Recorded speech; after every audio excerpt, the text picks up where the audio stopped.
கொண்டாபுரம் அரசு பள்ளி 7ஆம் வகுப்பு மாணவன் கைப்பிடி சுற்றுச்சுவர் இடிந்து விழுந்ததில் பலியான விவகாரம். இழப்பீடு 1 கோடி ரூபாய் அரசு வேலை தந்தால் மட்டுமே உடலை வாங்கப் போவதாக கூறி ஆர்ப்பாட்டம். பேச்சுவார்த்தைக்கு வந்த அமைச்சரின் காரை முற்றுகையிட்டதால் பரபரப்பு.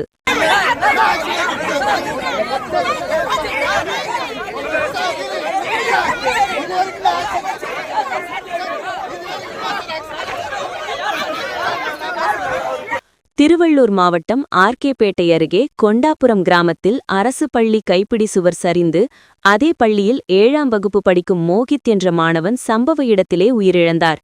பின்னர் மாணவனின் உடலை பிரேத பரிசோதனைக்காக அரசு மாவட்ட தலைமை மருத்துவமனை கொண்டு வந்தனர். உயிரிழந்த மாணவனுக்கு நீதி கிடைக்கவும் பள்ளியில் பணியாற்றிய ஆசிரியர்கள் மீது நடவடிக்கை எடுக்க வேண்டும்.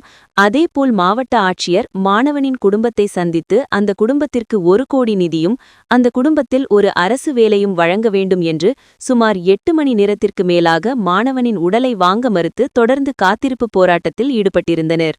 இந்த நிலையில் திருத்தணி எம்எல்ஏ ஏ. சந்திரன் மற்றும் போலீசார் மாணவனின் குடும்பத்தாருடன் பேச்சுவார்த்தை நடத்தினர்.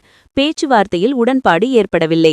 அதனைத் தொடர்ந்து தற்போது சிறுபான்மையினர் நலன் மற்றும் வெளிநாடு வாழ் தமிழர் நலத்துறை அமைச்சர் சாமு நாசர், மாவட்ட ஆட்சியர் பிரதாப் ஆகியோர் மருத்துவமனைக்கு வந்து மாணவனின் பெற்றோரிடம் ஆறுதல் கூறி பிணவரையில் உள்ள மாணவனை பார்த்துவிட்டு மாணவனின் குடும்பத்திற்கு அரசு வேலை வழங்க நடவடிக்கை எடுக்கப்படும் என்று ஆட்சியர் தெரிவித்து, பின்னர் உறவினர்கள் மட்டும் 10 பேர் வாருங்கள், கோட்டாட்சியரிடம் அலுவலகத்தில் சென்று நாம் சந்தித்து பேசலாம் என்று அமைச்சர் காரில் புறப்பட்ட போது அங்கிருந்த கிராம மக்கள் மற்றும் உறவினர்கள் அமைச்சர் காரை வழிமறித்து வாக்குவாதத்தில் ஈடுபட்டு முழக்கம் எழுப்பிய சம்பவம் அந்த பகுதியில் பரபரப்பாக காணப்பட்டது.